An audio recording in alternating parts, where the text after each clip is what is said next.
Namaku Raras. Aku hanya wanita biasa, seorang ibu rumah tangga yang setiap harinya sibuk mengurus anak dan suami. Hidupku mungkin tak mewah, tapi aku merasa cukup.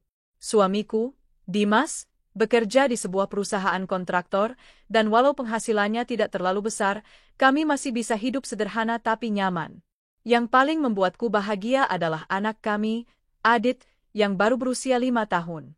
Dia ceria, cerdas, dan selalu menjadi penguat saat hari-hariku terasa melelahkan. Setiap pagi aku bangun lebih awal, menyiapkan sarapan, membangunkan Dimas dengan secangkir kopi, lalu menyiapkan Adit untuk sekolah. Aku pikir, inilah bentuk cinta. Melayani keluarga dengan tulus tanpa pamrih. Rumah kami kecil, tapi penuh kehangatan. Setidaknya, itu yang aku yakini selama ini, sampai semuanya berubah sejak kehadiran kakakku. Namanya Rina, 5 tahun lebih tua dariku. Ia seorang janda, bercerai 2 tahun lalu setelah suaminya ketahuan berselingkuh. Katanya, dia trauma dan tidak ingin menikah lagi. Rina datang ke rumah kami dengan koper besar dan raut wajah lelah. Ia bilang ingin numpang tinggal sementara karena sudah tak sanggup membayar kontrakan. Aku yang sejak kecil selalu merasa kasihan pada Rina, langsung menerimanya dengan tangan terbuka. Rumah ini rumahmu juga, Kak, kataku tulus. Aku tidak tahu bahwa dengan kalimat itu, aku justru membuka pintu bagi kehancuranku sendiri. Hari-hari awal kehadiran Rina terasa biasa saja. Ia membantu menyapu, mencuci, dan sesekali menjaga Adit saat aku harus pergi ke pasar. Tapi lama-kelamaan, aku mulai menyadari sesuatu yang aneh. Cara kakakku berpakaian mulai berubah. Ia mulai sering memakai baju rumah yang ketat, bahkan kadang memakai tank top tipis yang membuatku risih. Tapi aku tidak berkata apa-apa. Aku hanya menganggap mungkin itu kebiasaan lamanya dan dia akan berubah seiring waktu. Namun yang paling membuatku terusik adalah ketika aku mendapati suamiku dan kakakku duduk berdua di ruang tamu, tertawa-tawa sambil menonton acara lawak. Dimas yang biasanya pendiam, justru terlihat begitu terbuka pada Rina. Mereka sering ngobrol berdua, kadang bisik-bisik sambil cekikikan. Aku hanya menatap mereka dari dapur sambil menahan gelisah yang pelan-pelan tumbuh dalam hatiku. Pernah suatu sore saat aku pulang dari mengantar Adit les, aku masuk rumah dan mendapati Dimas sedang duduk santai sambil menghisap rokok di teras. Tapi aku tidak melihat Rina. Setelah masuk rumah, aku menemukan kakakku baru saja keluar dari kamar mandi dengan hanya memakai handuk kecil melilit tubuhnya. Ia tampak terkejut melihatku datang, tapi buru-buru tersenyum dan berkata, kamu udah pulang? Tadi aku habis cuci baju, jadi sekalian mandi. Aku hanya mengangguk, mencoba menepis pikiran buruk yang mulai muncul di kepala. Tapi di malam harinya, Dimas yang biasanya tidur lebih awal, justru berkata ingin nonton bola hingga larut malam. Aku tidur sendiri malam itu. Dan sejak malam itu, kebiasaan itu terus berulang. Dimas sering begadang, kadang keluar rumah malam-malam dengan alasan ingin beli rokok atau ketemu teman. Mas, akhir-akhir ini kamu sering pulang malam, sibuk banget ya kerjaan? Tanyaku suatu pagi sambil menyiapkan sarapan. Biasa, proyek baru.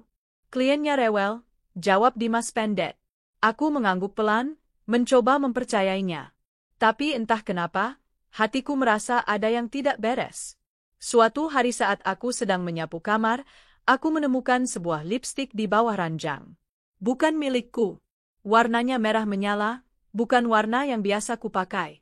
Aku bawa lipstik itu ke dapur dan menunjukkan pada Rina. Ini punyamu, Kak. Rina melirik sekilas dan berkata sambil tersenyum, iya, mungkin jatuh waktu aku bantuin kamu bersih-bersih kamar tempo hari. Padahal kamu kan jarang ke kamar itu. Ya, mungkin waktu itu iseng aja bantuin. Hehe. Aku mengangguk, pura-pura percaya. Tapi hatiku menolak menerima penjelasan itu. Hari-hariku makin tidak nyaman. Aku mulai merasa rumah ini bukan lagi tempat yang aman. Setiap kali aku pergi keluar, aku selalu pulang dengan perasaan gelisah. Apalagi saat suatu pagi Rina mual-mual di kamar mandi. Ia muntah hebat hingga wajahnya pucat. Kamu sakit, Kak? Tanyaku. Enggak. Mungkin masuk angin. Tapi saat hari berikutnya ia kembali muntah dan pingsan, aku langsung membawanya ke klinik. Dokter yang memeriksa hanya tersenyum dan berkata, selamat ya Bu Rina, sepertinya hamil muda. Usia kandungannya sekitar 6 minggu. Aku terpaku. Rina tertunduk dan hanya bergumam pelan, "Mungkin ini anak Riko?" "Siapa Riko?" tanyaku spontan. "Pacarku, tapi kami udah putus. Dia kabur waktu tahu aku hamil." Hatiku sakit. Tapi aku tidak tahu kenapa aku merasa ada yang lebih besar yang disembunyikan. Dimas yang mendengar kabar kehamilan itu hanya berkata pendek, "Kalau memang kamu hamil dan pria itu nggak mau tanggung jawab, ya harus dinikahkan sama aku. Daripada malu." Kata-kata itu membuatku serasa ditikam dari belakang. Suamiku begitu mudahnya menawarkan diri untuk menikahi kakakku. Tidak ada diskusi denganku, tidak ada rasa bersalah di wajahnya. Hanya wajah datar, atau malah ada sedikit senyum yang tertangkap di mataku. Aku hanya diam, tidak berkata apa-apa. Karena di saat itu aku belum tahu apa yang sebenarnya terjadi. Yang aku tahu, rumahku telah berubah. Suamiku bukan lagi milikku. Dan kakakku, dia tak lagi pantas kupanggil kakak. Malam harinya, aku menangis sendirian. Di dalam kamar, aku peluk Adit yang terlelap, dan kupikirkan masa depan kami. Kenapa semuanya bisa secepat ini berubah? Kenapa orang-orang yang aku cintai justru yang paling menyakitiku? Tapi aku tahu satu hal, aku harus kuat. Demi anakku. Demi hidupku. Aku tak boleh hancur hanya karena pengkhianatan. Sejak kabar kehamilan Kak Rina diumumkan, suasana rumah benar-benar berubah. Dimas mendadak jadi pria yang paling perhatian. Ia mendadak sering pulang cepat, membawakan makanan untuk Rina, bahkan memijat kakinya setiap malam. Semua dilakukan terang-terangan di depanku. Seolah aku tidak ada. Seolah aku cuma bayangan yang tak berarti di rumah ini. "Aku nggak enak badan, Mas. Kepalaku pusing banget," ujar Kak Rina manja. Dimas langsung mendekat, memegang dahinya, lalu berkata lembut, "Kamu nggak boleh kecapean. Sekarang kamu harus banyak istirahat, demi si kecil." Si kecil? Aku yang berdiri di dapur saat itu menahan napas. Kalimat Dimas membuatku merasa seperti terhempas. Si kecil? Ia terdengar seperti seorang calon ayah yang bangga. Tapi, bukankah dia hanya membantu Rina karena merasa kasihan? Malam itu aku tidak bisa tidur. Aku hanya memandangi langit-langit kamar sambil memeluk Adit yang tidur dengan tenang. Aku merasa seperti orang asing di rumahku sendiri. Bahkan anakku pun mulai bertanya-tanya, "Mama, kenapa papa sekarang sering bareng Tante Rina?" Aku hanya mengelus rambut Adit dan tersenyum hambar. "Tante Rina lagi sakit, sayang. Papa bantu rawat tante." Jawabanku bohong. Tapi aku tak ingin Adit tahu kenyataan pahit ini terlalu dini. Beberapa hari setelahnya, aku memberanikan diri untuk mengobrol dengan Dimas. "Mas, kamu yakin mau nikahi Kak Rina? Bukannya kita bisa bantu dengan cara lain?" Dimas hanya diam sebentar sebelum menjawab. "Aku laki-laki, Ras. Kalau memang anak itu nggak punya bapak, dan dia kakak kamu, aku punya tanggung jawab moral untuk menikahinya. Lagi pula dia juga udah nggak punya siapa-siapa selain kita." Aku mencatat kata-katanya baik-baik. Terlihat bijak di permukaan, tapi kosong dari perasaan. Sejak kapan Dimas bisa begitu cepat menyetujui pernikahan dengan perempuan lain? Bahkan dengan kakakku sendiri? Hari demi hari berlalu. Perasaanku semakin tak tenang. Aku tak punya bukti, tapi naluri wanitaku tak bisa dibohongi. Ada sesuatu yang disembunyikan mereka. Sampai akhirnya, aku menemukan puzzle pertama dari kebohongan mereka. Hari itu aku pulang lebih awal dari biasanya karena Adit rewel di sekolah. Tapi begitu masuk rumah, aku tak menemukan siapa-siapa di ruang tamu. Suara TV menyala, tapi kosong. Lalu samar-samar, aku mendengar suara dari arah kamar tamu, kamar yang kini ditempati Kak Rina. "Aku nggak nyangka kamu bisa seganas tadi pagi," suara perempuan menggoda. "Ya iyalah. Aku udah lama nahan, Rin. Kamu bikin aku gila dengan baju tidurmu itu." Aku terdiam. Seluruh tubuhku gemetar. Itu, suara Dimas dan Kak Rina. Tanganku langsung menutup mulut. Nafasku tercekat. Aku ingin masuk dan menghajar mereka, tapi kakiku lemas. Aku berbalik perlahan dan berlari ke kamar. Air mataku mengalir tanpa bisa kutahan. Ternyata benar. Dimas dan Rina, mereka bukan sekadar kasihan. Mereka punya hubungan. Hubungan yang sudah terlalu jauh. Malam itu, aku pura-pura tak tahu. Kupasangkan wajahku seperti biasanya. Tapi di dalam hati, aku sudah mati berkali-kali. Aku mulai mencari celah. Aku diam-diam mengecek ponsel Dimas saat ia tidur. Di dalamnya kutemukan pesan-pesan singkat yang tak pernah kutahu sebelumnya. Rina, aku pengen kamu malam ini. Ayo ke dapur, aku pakai baju merah kesukaanmu. Wajah dengan sebelah mata mengedip. Lingkaran biru besar. Dimas, sabar, nanti Raras curiga. Tapi aku nggak tahan juga sih, kamu seksi banget semalam. Aku membaca semuanya dengan tangan gemetar. Nafasku tak beraturan. Suamiku dan kakakku, mereka sudah menjalin hubungan di belakangku bahkan sebelum Rina menyatakan dirinya hamil. Semuanya masuk akal sekarang. Bahkan lipstik merah yang kutemukan di bawah tempat tidur bukan hanya kecelakaan. Itu bukti. Kehamilan itu bukan karena pacar lamanya, tapi karena suamiku sendiri. Suamiku menghamili kakakku. Dan mereka berpura-pura agar terlihat seolah mereka hanya korban keadaan. Aku ingin marah. Tapi aku tahu, marah tak akan menyelesaikan apapun. Aku harus menyusun rencana. Aku harus membuat mereka membayar semuanya, tanpa harus menurunkan harga diriku. Beberapa minggu kemudian, Dimas resmi menikah dengan Kak Rina. Di KUA. Tanpa resepsi. Tapi wajah mereka bersinar. Terutama Dimas. Ia tidak tampak seperti orang yang terpaksa. Ia tampak bahagia. Seperti pria yang akhirnya memiliki wanita simpanannya secara sah. Yang lebih menyakitkan lagi adalah ketika Dimas membawa Rina ke rumah, tapi aku yang disuruh pindah ke kamar belakang. Katanya, agar Rina tidak stres dan tetap nyaman selama hamil. Aku menurut, untuk sementara. Tapi puncaknya adalah saat Dimas mulai jarang menemuiku. Ia bahkan tak lagi menyentuhku. Tak lagi menanyakan kabar atau makananku.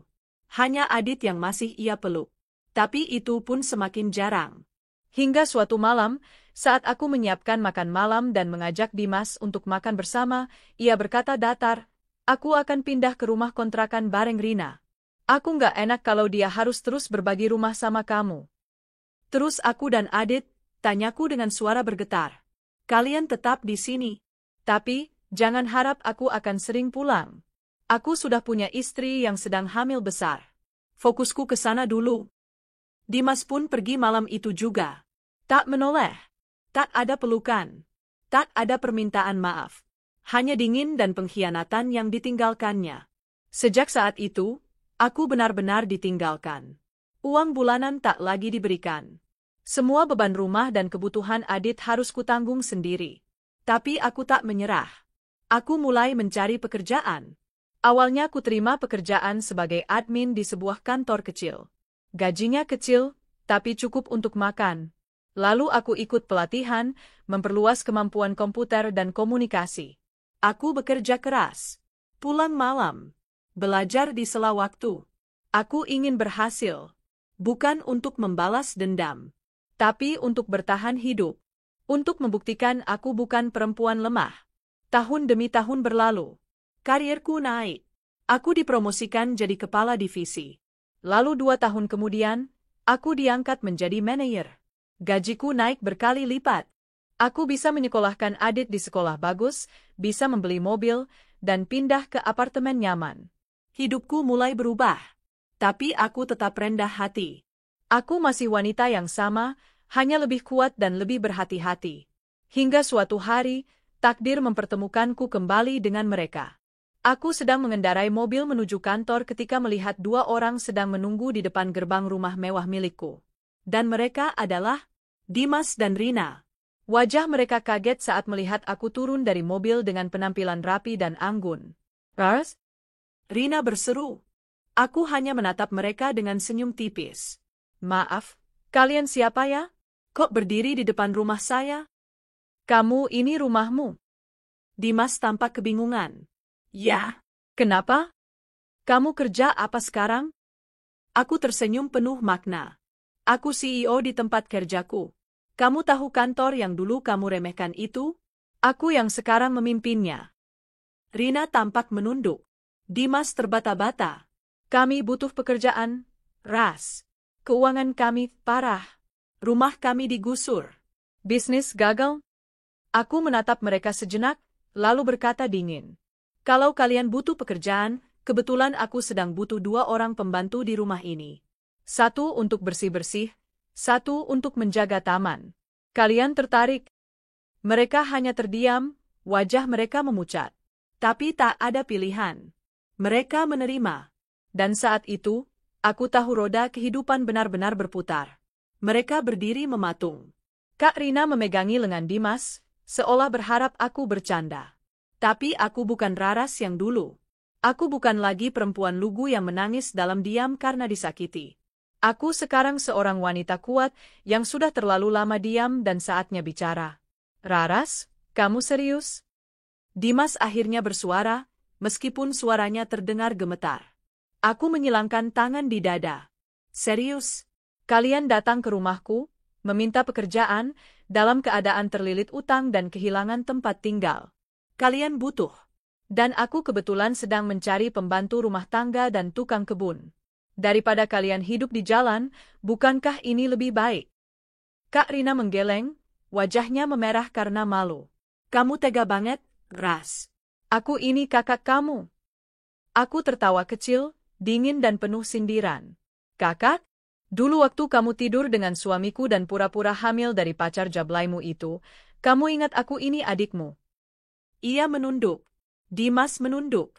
Dunia mereka kini runtuh. Akhirnya, mereka menerimanya. Dimas mulai bekerja di taman.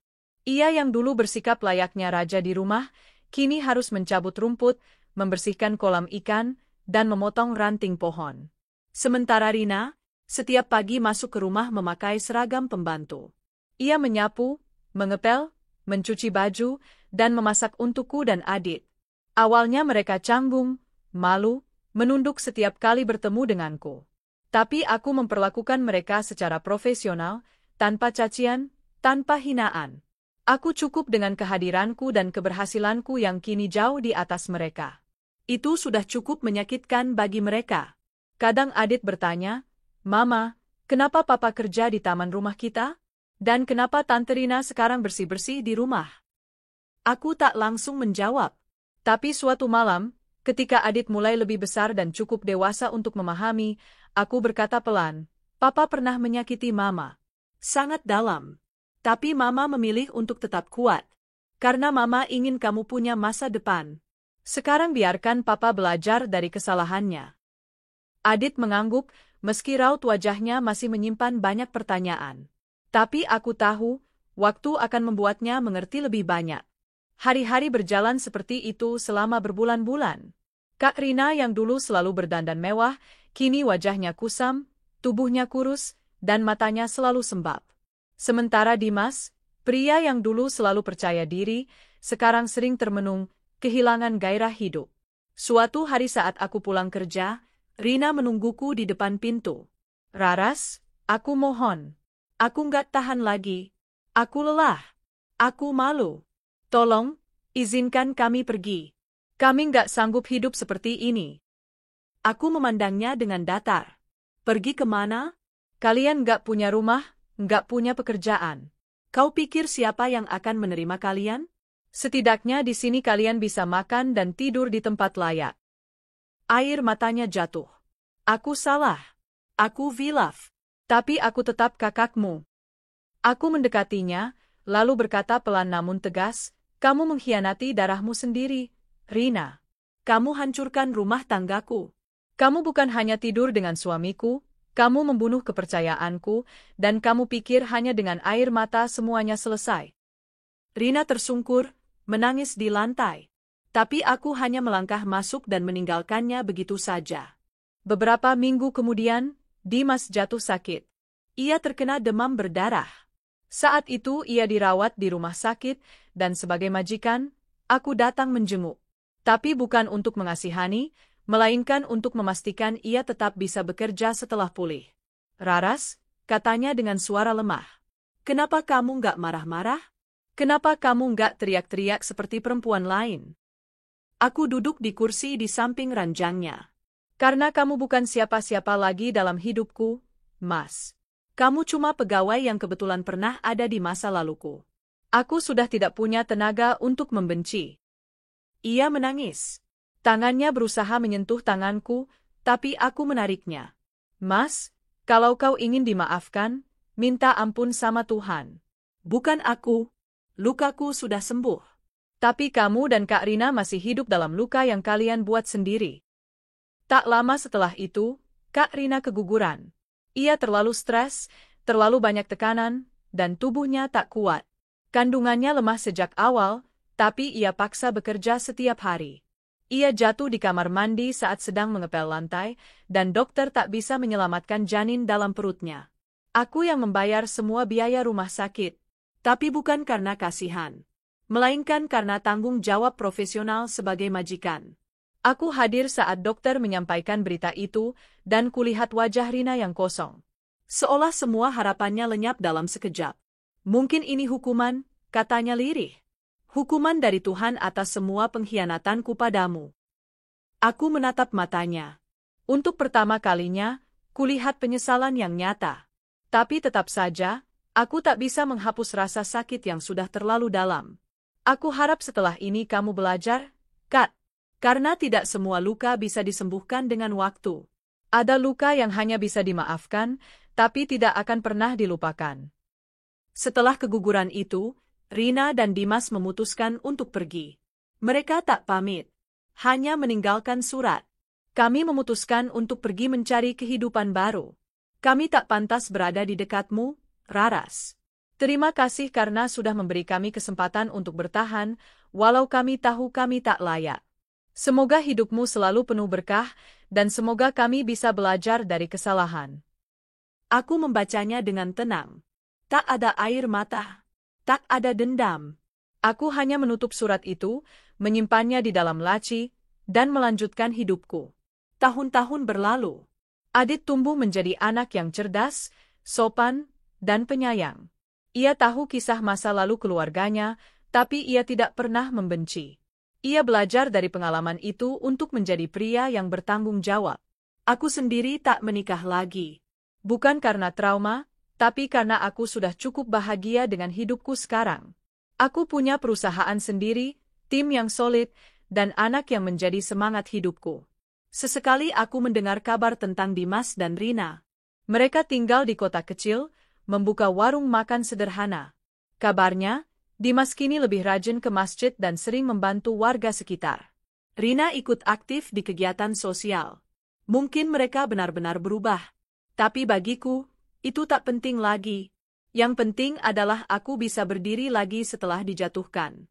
Aku bisa membangun hidupku dari nol, dan aku tak membiarkan diri ini dihancurkan 2 kali. Aku bukan perempuan yang sempurna. Tapi aku adalah perempuan yang tak akan dibiarkan hancur hanya karena dikhianati. Dan hari ini, saat aku menatap cermin, aku melihat sosok yang kuat, berani, dan berharga. Aku adalah Raras. Dan ini hidupku. 4 tahun setelah perpisahanku dengan Dimas dan kepergian Kak Rina, hidupku berjalan tenang.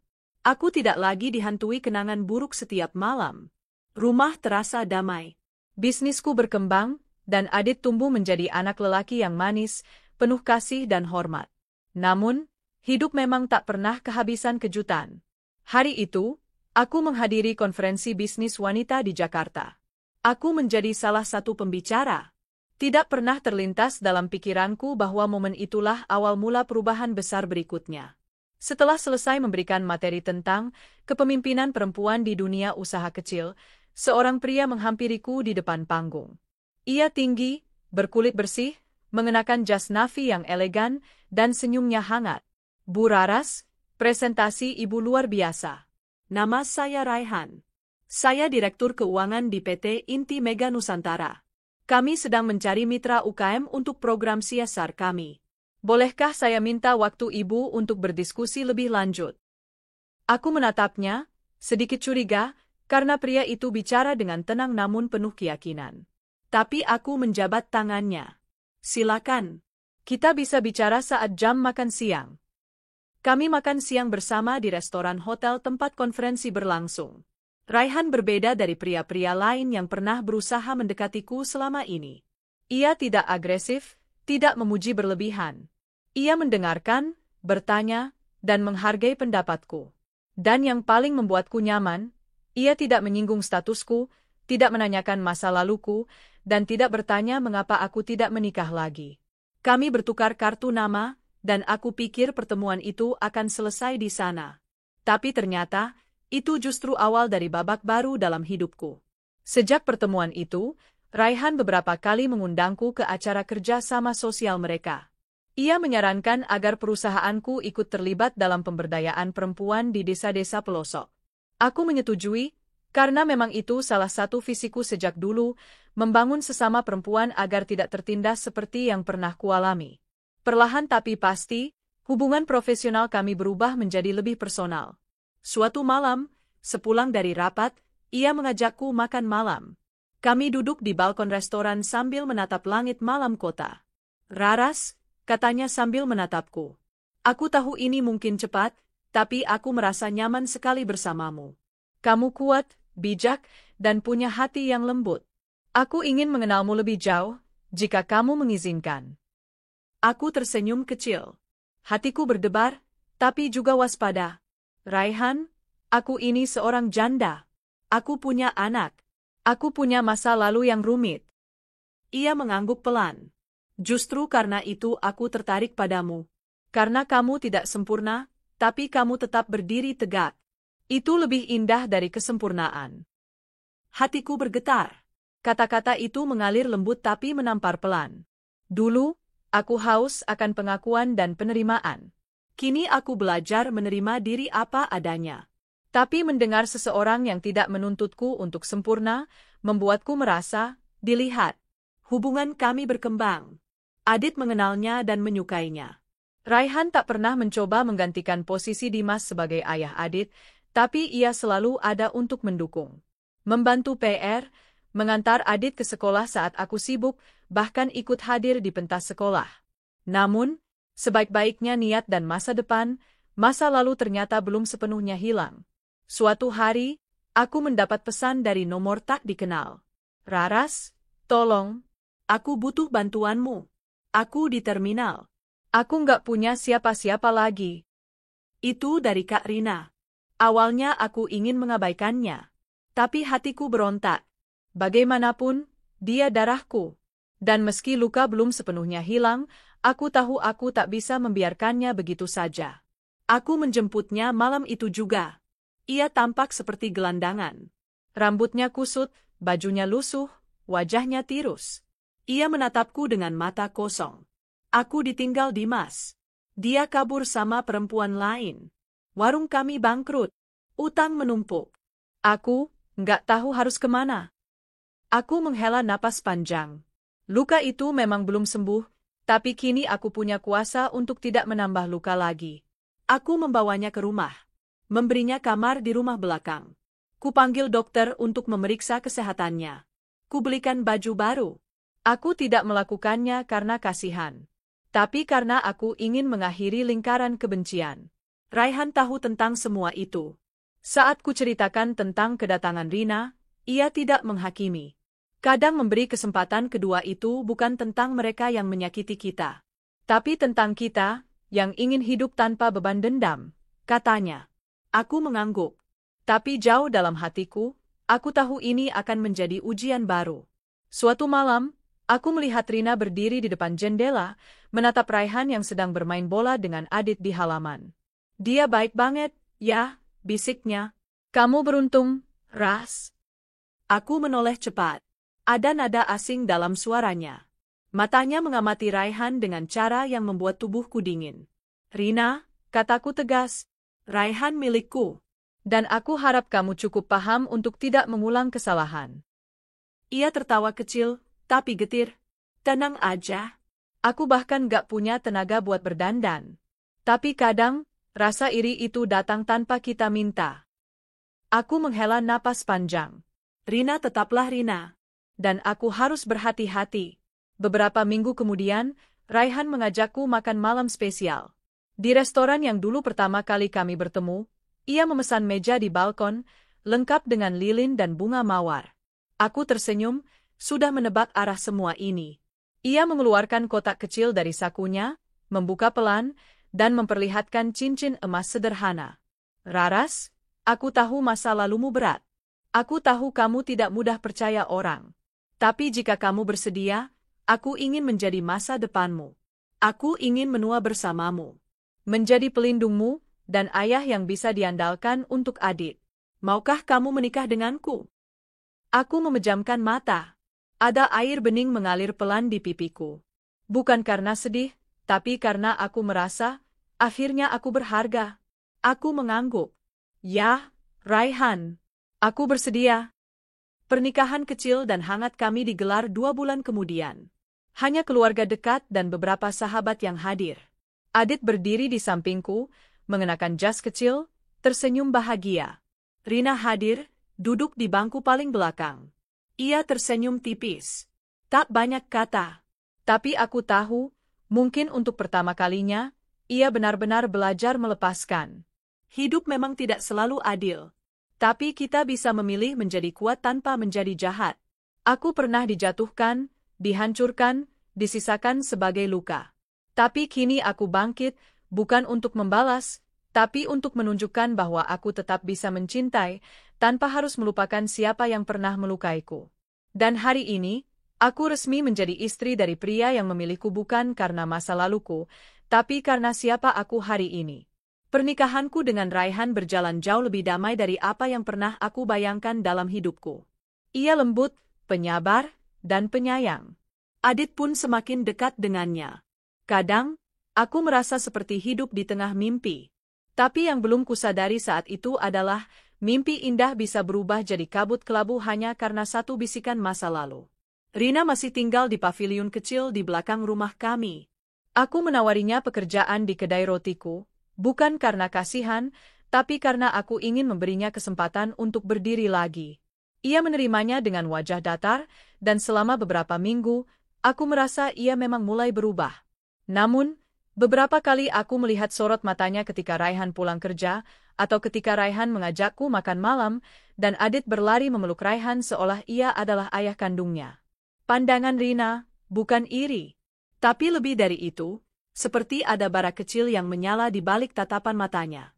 Aku mencoba menepis perasaan tak nyaman itu. Sampai suatu malam, saat aku sedang merapikan cucian, Adit berlari ke dapur sambil menangis. Bunda? Tante Rina bilang ayah Raihan bukan ayah yang sebenarnya buat Adit. Terus dia bilang, ayah Adit itu sebenarnya bukan orang baik.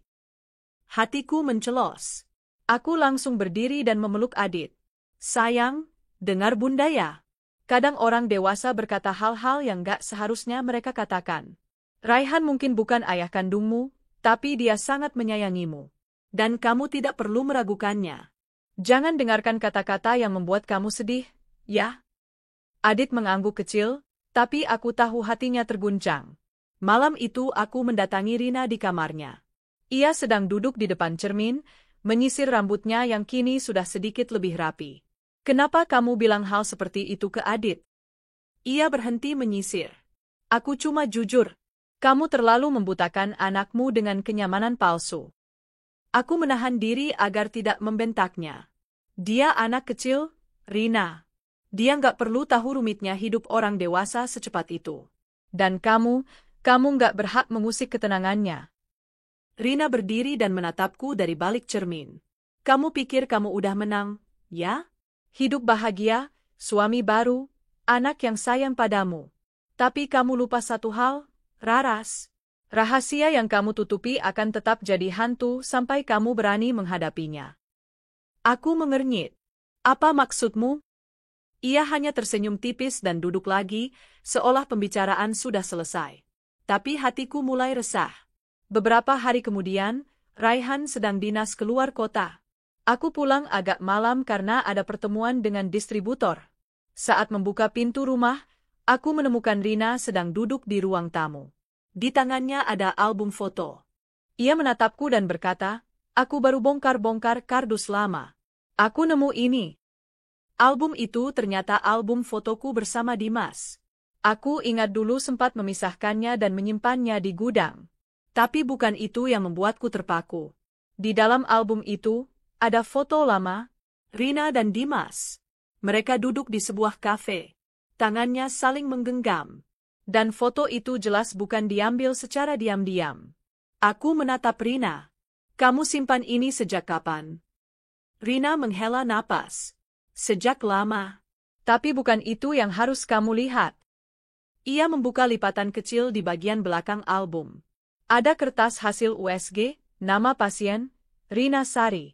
Usia kandungan, 8 minggu. Tanggalnya, 2 minggu sebelum pernikahan Dimas dan aku dulu. Aku terpaku. Jadi kamu sudah tahu kamu hamil sebelum kami menikah. Ia mengangguk, perlahan. Iya, dan Dimas juga tahu. Tapi dia takut. Dia takut papa dan mama nggak akan nerima kami. Jadi dia tetap nikah sama kamu. Dan aku dipaksa pura-pura jadi korban lelaki lain. Tubuhku gemetar. Kenapa kamu tidak bilang dari dulu? Kenapa kamu biarkan aku merasa bersalah selama bertahun-tahun? Kamu biarkan aku berpikir kalian menikah karena terpaksa. Rina berdiri. Wajahnya memucat, tapi sorot matanya penuh bara. Karena aku benci kamu, Raras. Sejak kecil, kamu selalu jadi anak kesayangan papa dan mama. Nilai kamu bagus, kamu sopan, kamu manis. Dan aku anak nakal, pembangkang, yang selalu dibanding-bandingkan. Dimas, dia suka kamu. Tapi dia juga suka aku. Dan saat tahu aku hamil, dia bingung. Tapi aku tahu, dalam hatinya, dia lebih memilih kamu. Itu yang buat aku gila. Aku terduduk. Nafasku berat. Dunia serasa berputar. Jadi kamu sengaja hancurkan pernikahanku? Kamu sengaja biarkan semuanya kacau hanya karena kamu merasa dibandingkan. Ia menangis. Aku capek jadi bayanganmu, Ras. Aku capek selalu jadi yang kedua. Tapi sekarang, semua sudah telanjur. Anak itu, Rio, sekarang tinggal di panti karena Dimas kabur. Aku bahkan nggak punya uang untuk menjemput anakku sendiri. Tangisku pecah. Luka lama yang kusembunyikan dengan susah payah selama bertahun-tahun, kembali terbuka, dan terasa lebih menyakitkan dari sebelumnya. Keesokan harinya, aku bercerita pada Raihan. Ia hanya memelukku. Maafkan aku, Raihan. Aku pikir masa laluku sudah selesai. Tapi ternyata, aku belum benar-benar berdamai. Raihan menatapku, lembut. Masa lalu itu tidak bisa dihapus, Raras. Tapi kita bisa memilih, apakah kita membiarkannya membelenggu, atau kita berdiri dan melangkah melewatinya. Aku mengangguk. Aku ingin menjemput Rio. Kami menghubungi panti asuhan tempat Rio tinggal. Anak itu kini berusia 4 tahun. Saat pertama kali bertemu, aku terkejut, wajahnya sangat mirip Dimas. Rio menatapku dengan mata polos. Tante, kamu temanku ya? Aku tersenyum sambil mengusap kepalanya. Iya, tante teman kamu. Dan mulai sekarang, kamu gak sendiri. Rina juga datang. Ia menangis saat memeluk anaknya. Melihat mereka, aku sadar, seberat apapun luka yang ditinggalkan oleh pengkhianatan dan kebencian, tetap ada ruang untuk perbaikan. Untuk mulai dari awal, meski tak mudah, beberapa bulan kemudian, aku mengurus adopsi Rio secara legal. Rina setuju, dengan syarat ia tetap bisa tinggal dan merawat anaknya bersama kami. Kini rumah kami lebih ramai. Adit punya teman baru. Kadang mereka berantem, tapi lebih sering saling berbagi. Dan aku sudah berdamai. Dengan masa lalu, dengan rasa sakit, dengan pengkhianatan, bahkan dengan Rina. Suatu pagi, kami duduk di teras bersama. Aku dan Rina minum teh, sementara anak-anak bermain di halaman, dan Raihan menyiram bunga. Terima kasih, Raras, bisik Rina. Aku menoleh. Untuk apa? Untuk memberiku kesempatan, kedua, ketiga, bahkan mungkin yang ke-1000. Aku tersenyum. Kita semua pernah salah, Rina. Tapi bukan salah yang membentuk kita. Yang membentuk kita adalah bagaimana kita memperbaiki diri setelahnya. Rina menatapku lama, lalu mengangguk. Aku ingin jadi ibu yang baik. Dan kalau suatu hari nanti aku bisa membalas semua ini, aku akan lakukan. Aku menepuk tangannya pelan. Yang penting sekarang, kita jadi keluarga, yang saling jaga, dan tidak saling menyakiti lagi. Ia menatapku. Kali ini bukan dengan rasa iri, tapi dengan rasa syukur. Aku pikir semua badai telah lewat. Rumah kami sekarang ramai dan hangat. Rio mulai bisa tersenyum lebih sering. Adit juga tak lagi menanyakan siapa ayah kandungnya, karena Raihan selalu ada untuk mereka. Bahkan Rina, untuk pertama kalinya dalam hidupnya, terlihat damai. Tapi, hidup selalu punya cara aneh untuk menguji hati yang mulai tenang. Hari itu, saat aku dan Raihan baru saja pulang dari kedai, kami mendapati seorang pria berdiri di depan pagar rumah kami. Rambutnya kusut, tubuhnya lebih kurus dari yang aku ingat, dan wajahnya seperti tak tidur berhari-hari. Tapi aku tetap mengenalinya. Dimas. Darahku mendadak dingin. Raihan langsung memeluk bahuku, dan refleks tubuhku menegang. Aku cuma mau lihat anakku, kata Dimas tanpa menyapa atau basa-basi. Aku menatapnya tajam. Anakmu? Kau bahkan meninggalkan anak itu di panti selama bertahun-tahun. Dimas menunduk. Aku salah. Aku takut, Ras. Setelah semua kebohongan itu terungkap, aku bingung harus bagaimana. Rina tak mau bicara padaku. Aku malu, aku hancur. Tapi sekarang aku ingin memperbaiki semuanya. Rina muncul dari balik pintu, berdiri diam mematung seperti patung batu. Wajahnya memucat, tapi sorot matanya menyala. Kau datang lagi, desisnya. Dimas mengangguk. Aku ingin meminta maaf, Rin. Aku sudah terlalu lama lari. Sekarang aku ingin bertanggung jawab. Rina tertawa pahit. Bertanggung jawab? Setelah 4 tahun? Setelah meninggalkan anakmu di tempat asing dan kabur tanpa jejak. Dimas mencoba mendekat. Aku punya pekerjaan sekarang. Tidak banyak, tapi cukup. Aku ingin Rio tahu siapa ayah kandungnya. Aku berdiri di tengah-tengah mereka. Tidak semudah itu, Dimas. Kau mungkin ayah biologisnya, tapi dia tidak mengenalmu. Dia sudah punya rumah dan keluarga yang mencintainya. Kau tidak bisa datang dan membuat semuanya kacau. Dimas menatapku. Aku tahu, tapi aku juga punya hak. Aku ayah kandungnya. Raihan maju 1 langkah. Kalau kau peduli pada Rio, jangan buat dia bingung dengan drama masa lalu kalian. Kau ingin memperbaiki diri? Bagus. Tapi jangan paksa Rio untuk mengobati lukamu. Hari itu, Dimas pergi dengan wajah yang sulit ditebak, antara menyesal dan marah. Tapi aku tahu, ini belum selesai. Beberapa minggu berlalu. Kami mencoba kembali menjalani hari seperti biasa, meski sejak kedatangan Dimas, Rina kembali sering melamun. Ia mulai telat bangun, bahkan pernah lupa menjemput Rio dari taman bermain. Aku mulai khawatir. Aku takut dia akan merebut Rio, kata Rina suatu malam saat kami sedang melipat cucian bersama. Kau punya hak asuh, jawabku pelan. Dia tak bisa begitu saja mengambilnya. Rina menghela napas panjang. Tapi aku tahu Dimas. Dia akan pakai cara apapun untuk menang. Aku menatap wajahnya yang mulai kurus lagi. Luka lama yang sempat mengering, mulai menganga. Rina yang baru saja belajar bangkit, seakan ditarik kembali ke lubang gelap masa lalu. Keesokan harinya, Dimas datang lagi. Tapi kali ini bukan dengan wajah memelas. Aku ingin mengajukan hak kunjungan terhadap Rio, katanya sambil menyerahkan amplop surat dari pengadilan. Hatiku mencelos. Rina gemetar saat membacanya. Kau tega, katanya sambil menahan tangis. Setelah semua ini, kau malah bawa anak kita ke pengadilan. Aku hanya ingin dia tahu siapa ayahnya. Aku tidak ingin mengambilnya dari kalian.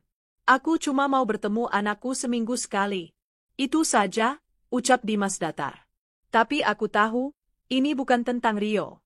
Ini tentang harga diri Dimas yang terluka karena semua kebusukan yang dulu ia sembunyikan kini terungkap. Dan seperti biasa, yang menjadi korban adalah anak-anak. Sidang itu membuatku muak. Dimas membawa pengacara.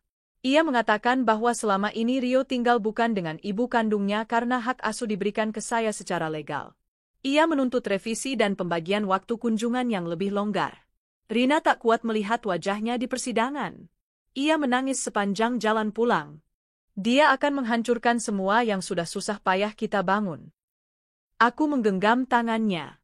Tidak, kita akan lindungi Rio. Dan kita akan pastikan dia tetap merasa dicintai. Rio, meski kecil, mulai menyadari bahwa ada sesuatu yang salah. Suatu malam, ia bertanya dengan polosnya. Bunda Raras, kenapa ada om galak yang bilang dia papaku? Padahal papaku ya Om Raihan. Aku memeluk tubuh kecilnya erat-erat. Inilah luka yang sulit dijelaskan dengan kata-kata. Bagaimana mungkin seorang anak mengerti rumitnya dendam dan ego orang dewasa? Hari kunjungan pertama tiba. Kami harus mengantar Rio ke taman kota untuk bertemu Dimas selama 2 jam. Rina gemetar saat menyerahkan tangan kecil anaknya pada pria yang dulu ia kira mencintainya. Dimas mencoba tersenyum pada Rio, tapi bocah itu hanya bersembunyi di balik kakiku. Tak mau menyapa. Dia butuh waktu, kataku tegas.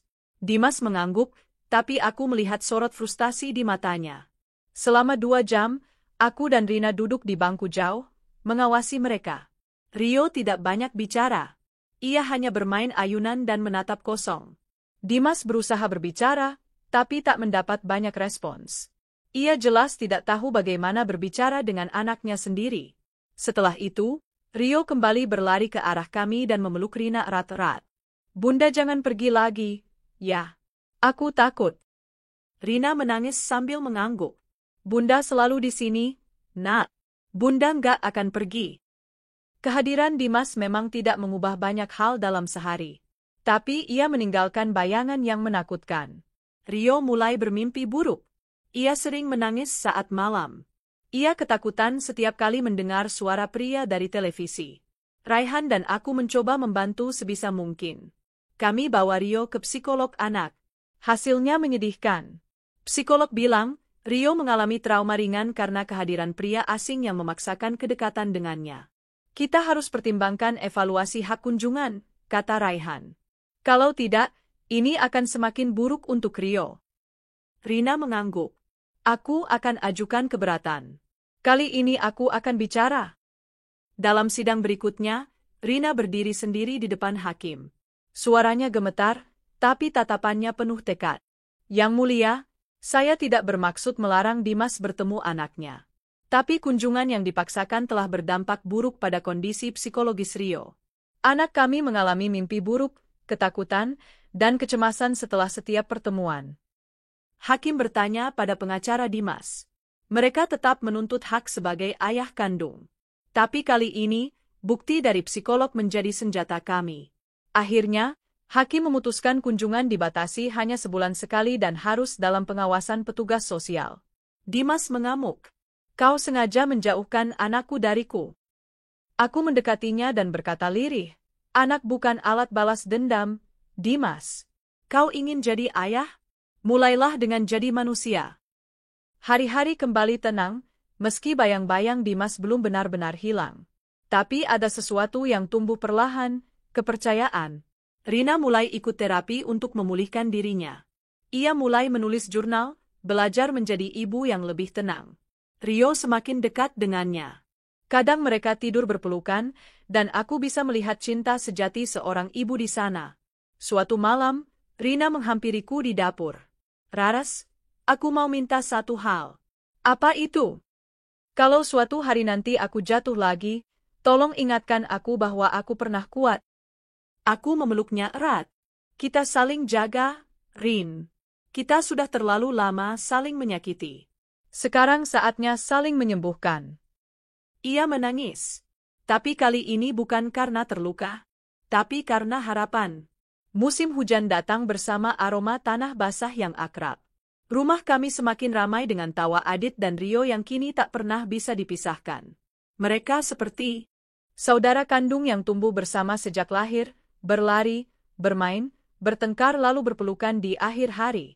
Hidup memang tak pernah mudah, tapi aku percaya, luka yang dirawat dengan cinta akan sembuh pada waktunya. Rina terlihat semakin sehat. Terapi yang dijalaninya mulai menunjukkan hasil. Ia mulai kembali mengajar les membaca untuk anak-anak di sekitar rumah. Senyumnya sudah tak semuram dulu. Ia kembali seperti kakak yang dulu ku kenal, tegas, pintar, dan punya semangat hidup. Suatu malam, kami duduk bertiga di teras. Raihan sedang menemani anak-anak di ruang keluarga. Aku menatap langit mendung, dan Rina menyesap teh hangatnya pelan. Raras, katanya pelan. Aku belum pernah bilang ini langsung, tapi, Terima kasih karena tidak membenciku. Aku menoleh pelan. Kau sudah cukup dihukum dengan caramu sendiri, Rin. Aku marah, iya. Tapi kalau aku terus menyimpan dendam, aku pun tak akan pernah sembuh. Kita sudah melalui terlalu banyak luka untuk terus menyakiti. Rina menggigit bibirnya menahan tangis. Aku sungguh-sungguh ingin menjadi ibu yang baik untuk Rio. Aku ingin memperbaiki segalanya. Bahkan jika suatu hari nanti aku harus pergi jauh, aku ingin dia tahu bahwa aku pernah benar-benar mencintainya. Aku terdiam. Kata-katanya membuatku tak nyaman. Kenapa bicara seperti itu? Aku dapat tawaran kerja di luar kota. Yayasan Perlindungan Anak ingin aku bergabung menjadi konselor. Aku ragu, tapi juga merasa ini kesempatan untuk memulai hidup baru. Aku terkejut. Rio baru mulai merasa tenang bersama ibunya. Dan sekarang? Lalu Rio? Dia tetap tinggal di sini. Di rumah ini. Denganmu dan Raihan. Di tempat dia merasa paling aman. Tapi aku akan tetap jadi ibunya. Aku hanya ingin menata hidupku lagi, Ras. Bukan lari. Tapi menata dari awal. Aku menghela napas panjang. Kalau memang itu membuatmu bahagia, aku akan dukung. Tapi jangan pergi tanpa pamit pada Rio. Jangan ulangi kesalahan itu. Rina mengangguk. Aku janji. Beberapa hari kemudian, kami mengadakan makan malam kecil. Rina mengajak Rio bicara pelan-pelan. Kami semua duduk bersama, menjelaskan bahwa Bunda Rina akan kerja di kota lain, tapi bukan berarti pergi selamanya. Bunda akan sering telepon. Video call. Dan kalau libur, kita bisa jalan-jalan bareng, kata Rina sambil membelai rambut Rio. Anak itu sempat terdiam, lalu bertanya polos, tapi Bunda nggak lari lagi, kan? Rina tersenyum dan menggeleng. Enggak, Nak. Bunda janji. Kali ini bukan lari. Tapi Bunda kerja, supaya Rio bisa bangga. Dan anak itu pun memeluk ibunya, kecil dan hangat. Seakan berkata, aku mengerti. Meski sedikit. Hari kepergian Rina menjadi hari yang berat. Tapi ia pergi dengan kepala tegak dan hati yang lebih tenang. Sebelum masuk ke mobil travel, ia memelukku erat. Terima kasih sudah jadi rumah, Ras. Buat aku, dan buat anakku. Aku tersenyum dan membalas pelukannya. Jaga dirimu, Rin. Jangan takut untuk bahagia. Raihan mengantar Rina hingga ke pintu mobil. Tak ada kebencian di antara mereka. Hanya luka yang perlahan ditambal dengan pengertian. Hari-hari berlalu dengan rutinitas baru. Aku dan Raihan membesarkan dua anak laki-laki yang kini mulai masuk usia sekolah dasar. Adit yang cerewet dan suka bertanya, dan Rio yang sensitif tapi sangat cerdas. Aku tidak pernah menyangka akan punya dua anak dari dua rahim yang berbeda, tapi mencintai mereka dengan satu hati yang sama. Raihan menjadi ayah yang luar biasa. Ia selalu menyempatkan waktu menjemput mereka sekolah, bahkan di tengah kesibukannya.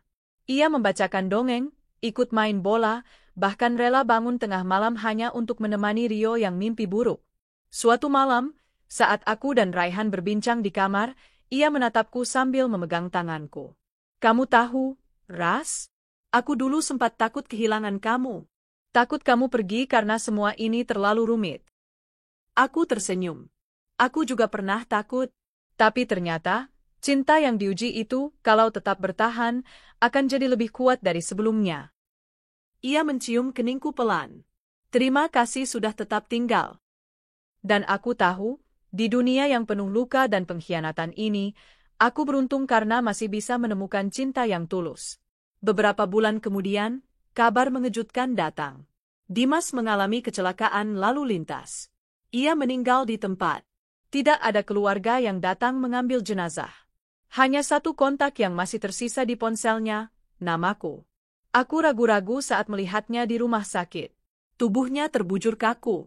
Dimas, pria yang pernah menghancurkan hidupku dan kakakku, kini pergi begitu saja. Entah kenapa, aku justru merasa sedih.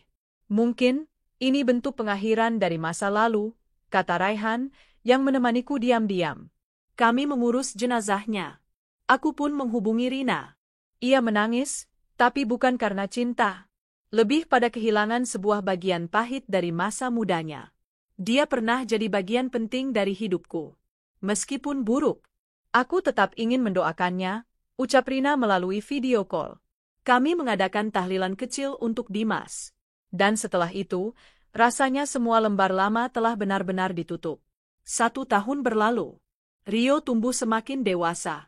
Ia sudah mulai memanggil Raihan dengan ayah, tanpa perlu diminta. Ia mulai terbuka tentang perasaannya, bahkan kadang bercerita tentang mimpi-mimpinya. Ayah, aku mau jadi dokter biar bisa nolong orang yang sakit. Kayak bunda waktu dulu. Aku menahan haru. Kamu pasti bisa, nak. Rina pun beberapa kali datang mengunjungi. Setiap kali datang, ia membawa buku-buku cerita untuk Rio dan Adit. Mereka masih sangat dekat. Dan meski Rio tidak tinggal bersama ibunya, ia tahu cintanya tetap sama. Di malam ulang tahun Rio yang ke-8, kami mengadakan pesta kecil. Rina datang, membawa kue buatan tangannya sendiri. Di tengah tawa dan pelukan, aku menyadari satu hal, semua luka, semua pengkhianatan, semua air mata, ternyata tak sia-sia. Kami semua duduk di halaman belakang, tertawa bersama. Tak ada lagi kebencian. Tak ada lagi dendam. Rina menatapku dan berbisik, "Terima kasih, Raras. Aku nggak akan bisa jadi seperti ini kalau bukan karena kamu." Aku menggenggam tangannya. Kita sama-sama tumbuh, Rin. Dari orang yang pernah saling menyakiti, jadi keluarga yang saling melindungi. Ia tersenyum, dan langit malam seperti ikut tersenyum pada kami. Kadang, kehidupan tidak memberi kita jalan yang lurus. Tapi justru di liku-liku itulah kita belajar apa arti keluarga, pengampunan, dan cinta yang sesungguhnya. Dan aku, Raras, perempuan yang pernah dipaksa mengalah karena cinta, kini tahu bahwa cinta yang benar tak akan membuat kita merasa kalah.